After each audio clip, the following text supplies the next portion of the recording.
বিচারহীন অবস্থা থেকে বিচার পাওয়ার জন্য রাস্তায় থাকতে পারি।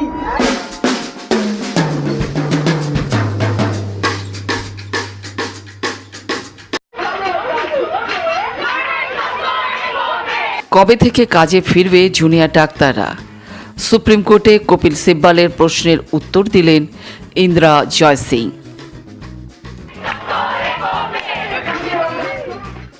মঙ্গলবার অর্থাৎ 17 সেপ্টেম্বর সুপ্রিম কোর্টে আরজি কর হাসপাতালের মামলার শুনানিতে সবথেকে গুরুত্বপূর্ণ বিষয় হয়ে উঠেছিল জুনিয়র ডাক্তারদের কর্মবিরতি।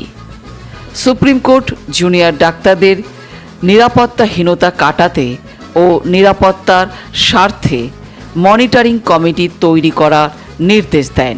প্রধান বিচারপতি DY চন্দ্রচূড় জানিয়েছেন, প্রত্যেকটি হাসপাতালের নিরাপত্তা কোনো রকম